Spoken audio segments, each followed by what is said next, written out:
This is ABC15 Mornings. July infections heading in the wrong direction. Please get over yourselves. Do the responsible, common sense thing. August becoming more vital than ever in this fight against the pandemic. Increases already showing up in the school districts. We have letters already going home. More students head back to the classroom today, but for how long? Keeping pedestrians safe. I walk these neighborhoods in the morning and my head is constantly on a swivel. An Operation Safe Roads report to protect those on the sidewalk. New this morning, office buildings sitting empty. To see if there could be some conversion of empty office spaces into housing units. Could we have a solution to the housing shortage? Stop the worrying and ease the anxiety. How to declutter your mind and free up mental space. I think we could all use ways to ease that anxiety as we get you going on this Thursday, and we are the place to be for that. Kaylee O'Kelly here in studio, my friend Nick Soletti covering the first day of school for Kyrene District. Good morning. Hey, good morning, Kaylee. Yeah, of course, we're hoping to ease that anxiety for parents, teachers, and students alike, because we know it's always a mix of emotions when there is that first day of school. We're here in front of Kyrene de los Brisas Elementary School. We actually just saw a few teachers pull in already, so they are ready to start this first day of school. Thousands of students returning to school today here in the Kyrene District. And of course, you got to know what to wear, right? You got to know what the day has in store for you. So let's talk about that most accurate forecast.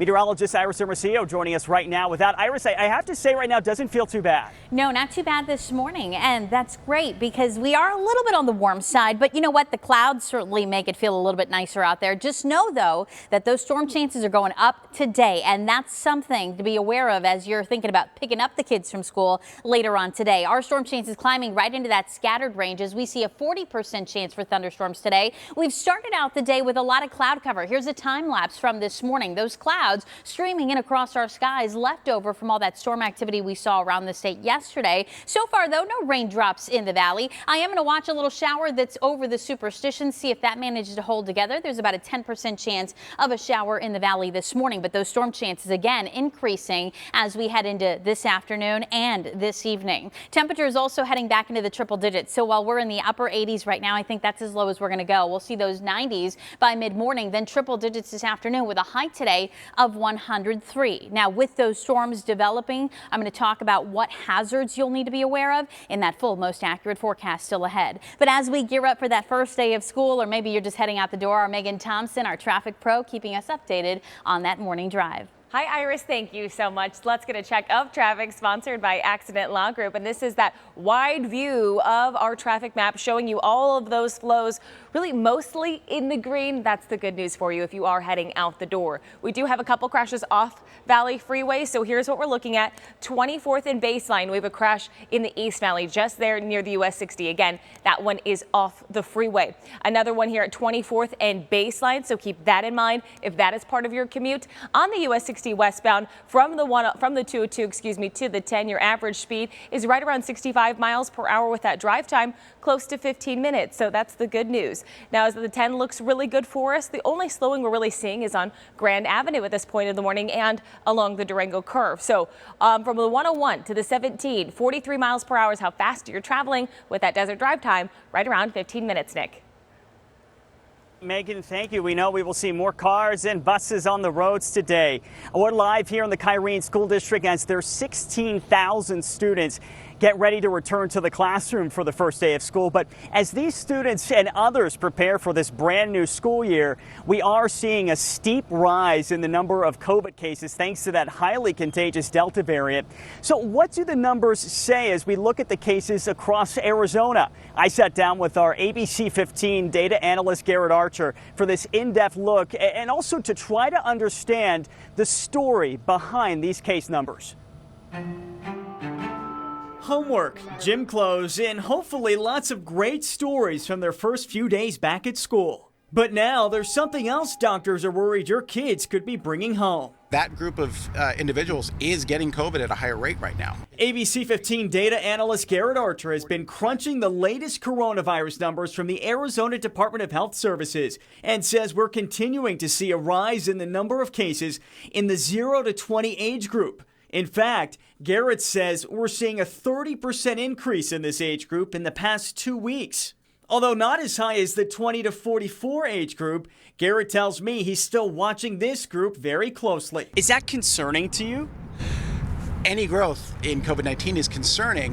The biggest concern that health care providers and people that are watching COVID-19 have with this 0 to 20 group is less about the severity of the illness and more about them being a vector point for getting other people sick. So if they have people at home that are unable to get vaccinated or choose not to get vaccinated, those people of a certain age group where COVID-19 may be more severe to them are at more of a risk when these numbers are going up. Garrett says according to data provided by the state, the 85142 zip code in Queen Creek is seeing the most cases in the state. He also says this zip code is seeing more cases now than it did in July of last year. But it's not just Queen Creek. Garrett says he's already seeing increases in the COVID dashboards for Peoria and Mesa and other cities as well. And of course, the concern is that everyone is going to be back in school as well. Correct. That could be another challenge. Yeah, and we're seeing that right now. We're seeing, numbers increase. If you look at the Chandler dashboard, for example, you can see increases already showing up in the school districts. We have letters already going home. Okay, but there is some good news this morning overall, although hospitalizations are on the rise right now. Garrett says we're not seeing nearly the number of people getting admitted as we did during previous surges, especially in the 0 to 20 age group. Meantime, the Kyrene and Phoenix Elementary School District, we want to let you know about this, will now require students to wear face coverings on school buses. District officials say the federal order requiring face coverings on public transportation overrules the state law banning schools from mandating masks there. Well, these new CDC guidelines have Valley cities also bringing back some mask requirements. Health officials recommending everybody wear a mask when you're inside a public space, regardless of your vaccination status. So where will we need to mask up and where are we safe? Walking us through all of it this morning is our Angie Cayley taking action for us because, Angie, we know that this can be confusing for folks. It can be confusing, and now cities, towns, businesses all scrambling to reverse course on their mask regulations. Here you can see Peoria Council Chambers. They have a sign up, brand new, effective today. Vaccinated or unvaccinated, you should wear a mask if you are a worker or a visitor here. Peoria, not the only city. In fact, several city-owned facilities start this week. Tomorrow in Tempe, also Monday in Phoenix. Tucson also requiring masks in buildings and facilities. As of now, Chandler and Glendale will not be making any changes. And we haven't heard from Gilbert, Mesa, or Scottsdale. Now, according to the CDC's online COVID data tracker, 13 of 15 counties in Arizona, including Maricopa, Pima, and Pinal, are all considered to be in high or substantial spread. Now, there is no mask requirement for businesses, private businesses like bars, restaurants, and stores, but those businesses are allowed to set their own rules, and we also have not heard what major retailers are going to do. Costco, the Targets, the Walmarts. So, of course, we'll probably hear something from them, Kaylee, in the coming days. Okay. Back to you. Thank you for that thorough report. So many questions clearly about this. Our Angie Cayley live this morning. Starting tomorrow, if you are headed west to Disneyland, take along your face masks. Everyone will be required to mask up indoors. The requirement does go into place at all Disney theme parks, vaccinated or not. Kids under the age of 2 will be exempt. Happening this morning, Arizona's own Jade Carey competing in the individual all-around women's gymnastics finals. The event really just wrapping up moments ago at the Tokyo Games. We can tell you Carey did not medal, but she did finish in the top 10, filling the spot of Simone Biles, who pulled out of the competition to focus on her own mental health. We've got some really good news this morning. It was Team USA's Suni Lee winning gold. Yes, and let's show you these live images. Getting quieter now, but a watch party is wrapping up from overnight into these early morning hours. This is Arizona Sunrays Gymnastics Center. That's where Jade Carey trained for many years, and you are going to be hearing from her support circle coming up at 6:30. Expanding its market ahead here on ABC 15 Mornings. Why the next time you open Uber Eats, you might see some new delivery options. Plus, cutting through the noise and giving you just the facts for mask mitigation in just 3 minutes. We're speaking live with one of our ABC 15 health insiders. Thanks for watching ABC15 Arizona, streaming 24/7 on Roku and these streaming devices. ABC 15 Desert Drive Time, sponsored by Accident Law Group. 6:12 to be exact for you on that Thursday morning, as maybe you're about to head out the door and get the kids back to school this morning or take a commute of your own. Good morning to you. I'm Megan Thompson, tracking traffic for you on this Thursday morning. This is a view of the I-10 near 83rd Avenue, where we see cars on both sides of the freeway as we fly along the I-10 to show you the conditions in that area. This is the I-10 near 67th Avenue, where we see great conditions at this point of the morning. We're used to seeing quite a bit of slowing on the I-10, but at this point of the morning, we're looking pretty good. This is the I-10 near 27th Avenue, where we do see cars out there, but everybody's moving along just great. So we check that desert drive time for you on the I-10 eastbound from the Loop 303 as you make your way to the mini stack. It'll take you about 20 minutes. Your desert drive time looking good. The 17, the 101, and the 51, all green flows for you. Just 2 crashes off the freeway to warn you about. 24th Street and Baseline, and it looks like both of them came up there, but the other one is between Levine and Awatuki. I'll get you a check of that. And more desert drive time still ahead. Let's get a check of that most accurate forecast with meteorologist Saramosio. Hi, Iris. Hey, Megan, let's talk about it. And I want to give you an update that just came in this morning when it comes to our drought, because our recent monsoon rainfalls have allowed for a little bit more improvement. This is a look at what the drought looked like just last week, with 36% of our state still experiencing that worst level of drought in that darker red. Now, let me show you what it looks like as of this morning. You notice how much of that darker red has essentially been trimmed out. Now, we're still pretty bad. We still have 99% of our state under some level of drought, but that worst level has gone from 36% of our state down to just 9%. And it's thanks to all of that rain that we saw last week and over the weekend. We still have a long way to go, and we know that it's our winter precipitation that really makes the biggest difference, because that's that snow melt that, we see that slower runoff as opposed to these thunderstorms that bring that heavy rain and then move out pretty quickly. But again, we will take what we can get. Note that still about 43% of our state is experiencing either severe or extreme drought. So a long way to go, but we still are excited about some positive movement, right? Or some direction, or movement in the positive direction, I should say. Now, we do have more storm chances today too. And those storm chances, in fact, are going up across Arizona, especially in northern and in eastern Arizona, where you're seeing those darker reds, where that chance of storms are likely, in spots like Flagstaff, Sedona, Payson, and Prescott, and expected in the White Mountains. And for the valley, we've got that chance for scattered showers and thunderstorms, with those storm chances really going up by this afternoon. Right now on Desert Doppler radar, you're seeing a lot of cloud cover first around the valley and in northern and southern Arizona too. We've got some showers still near Heber. That was a cluster of thunderstorms that was out near Sholo, kind of fading away there. But we've got another area of spotty showers out near Williams and Flagstaff and along the I-17, and some new pop-ups there near Sedona too. I'll be keeping a close eye on those. So far, no lightning with them, but those showers tracking towards the west. Still ongoing shower activity out near Wilcox, and again, clouds streaming in across the Phoenix area. No rain as you walk out the door, but here's what I am watching to our east over the Superstitions. Just a little area of light rain that has popped up within the last 30 minutes or so. I'll keep a close eye on that, as that could certainly work its way into the valley. Our rain chances at about 10% this morning, but then watch as we get into this afternoon, and I'm talking early afternoon, those storm chances start to go up, and then they go up even further by that 5 o'clock hour, 6, 7, even 8 o'clock here tonight. So what that means is that we've got a better shot of getting showers and thunderstorms in the valley today. And you're going to see that on Futurecast. Look at how things really get going first in northern and in eastern Arizona, also to our southeast. And then those storms could come together and move right into the valley here again by this evening. But I'm starting to bring up those storm chances by the afternoon, as we could start to see some of that activity closer to the area. So stay weather aware as you're out and about today. Storms will have the potential of producing some stronger winds, could bring some damaging winds possibly, and areas of dust with that threat for flooding as well. As I've been telling you all morning long, this storm system doesn't look as potent as the one that we saw last week, so we're not talking as much rain around our state, but still some areas of flooding or flash flooding will be possible, and some stronger storms will be possible too today, and then again tomorrow, a 40% chance for thunderstorms. We'll keep those storm chances elevated into Saturday. We'll go from a high of 103 today down to 98 by Saturday, by the way, with lower temperatures as those storm chances go up. But then we start to dry things out, and next week looks a little drier and a little hotter too. Iris, thank you. 6:17. I know a lot of parents and students watching that most accurate forecast.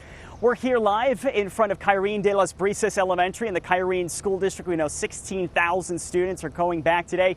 We are starting to see some teachers show up. I also saw them put out the speed limit sign, so they're getting ready for that return. And want to point out that masks will be required for students on school buses, and they are going to be highly encouraged inside the school buildings. That's in guidance with the CDC. They're not required, but again, they are highly encouraged. There's been so many changes over the last few days. We get that. So we want to walk you through this and let you know what the science is behind all of this so that you can make the best decisions for you and your family. So as, of course, another round of Valley students heads back, we know you have a lot of questions about this. So let's bring in our ABC15 Health Insider, Dr. Janice Johnston. You've seen her on our air quite a bit, Dr. Johnston, with Redirect Health. I want to thank you for being with us again. I want to get it right into the questions right now. Let's start with the mask suggestions, okay, from the CDC. Kind of a reversal of course here from the CDC, because for the last few months, the CDC has said if you are vaccinated, you don't need to wear a mask indoors in public. But now, because of the Delta variant, we're seeing them change things up a little bit. What do you think about that? Well, as a physician, we've been actually waiting for this because we are definitely seeing a rise in cases again, mostly in the unvaccinated, but occasionally a breakthrough case as well. So I think it's actually a good idea to do so. Interesting that you said you've been waiting for the CDC to issue some kind of guidance about this. Now, this week they also mentioned that they're going to suggest that kids wear masks inside K through 12 schools. As a doctor, what are your thoughts about that? So I know no one wants to hear that, but we're not surprised to see that this recommendation is coming for children. Children are not vaccinated presently. We're waiting for the vaccines to be approved in the age groups under 12, but kids are not typically going to get as sick with COVID if they get COVID, but of course they can transmit it to others. Absolutely. They're almost like a vessel to other members of the family, especially if it's a multi-generational house, and that's the exact situation we want to avoid. What other mitigation measures would you like to see schools in Arizona take? So I know that in the last year they were doing a lot of things where they say a classroom would go to recess together so that they could contain that group together. Now I'm hearing that, grades will go to recess as a group, so maybe 4 different classrooms. We're going to be going together.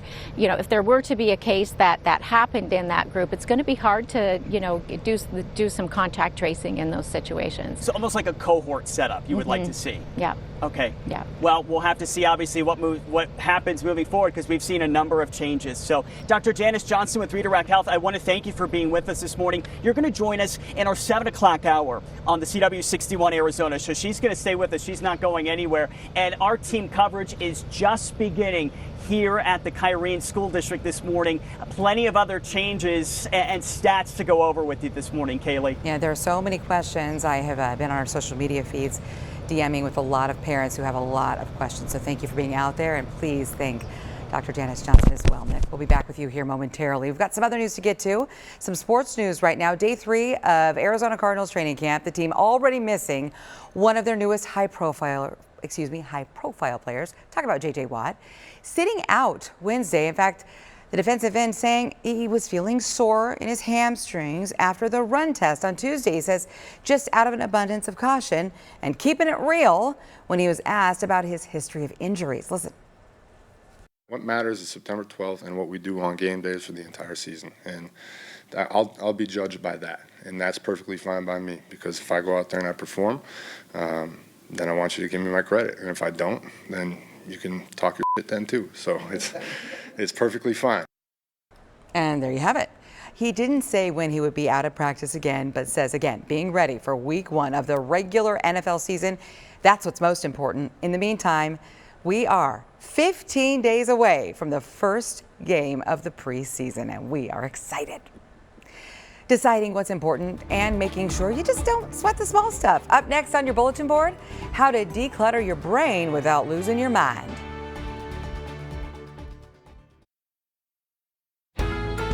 6:25 now. Who doesn't like a clean, organized space, right? Well, it turns out decluttering your home can actually help you clear your mind. And that is what's on this Thursday morning bulletin board. Research does show messy spaces can have a negative impact on our emotional health. Doctors say when things are neat and tidy, there are fewer distractions. They also say it's easier to focus. Plus, spending some time cleaning can take our minds off the things we just can't control, the things that do make us anxious. Cleaning produces a tangible result that we can see and feel. We can like look at it afterwards and be like, oh, that looks so great. So we get that satisfaction of doing something meaningful. Here's something else to remember. Make sure to set reasonable cleaning and organization expectations too. Don't pressure yourself to get everything done at once. So clean your home, ease your mind. That's the message on this morning's bulletin board. Well, delivery apps are starting to offer more than just takeout. Uber Eats just announcing it will start delivering flowers. The company partnering with Pro Flowers for this. Last year, DoorDash started making deliveries for 7-Eleven, Petco, Macy's, and Walmart. Non-restaurant deliveries do make up about 5% of sales for Uber Eats and DoorDash, but experts say that number is only expected to grow. Making sure we all see each other. Up next at 6:30, it's a new campaign aimed at protecting you, pedestrians and cyclists. Plus, should masks be mandated inside all of Arizona schools? Or should that decision be left up to districts? Still to come, we'll have a live interview with State Superintendent Kathy Hoffman.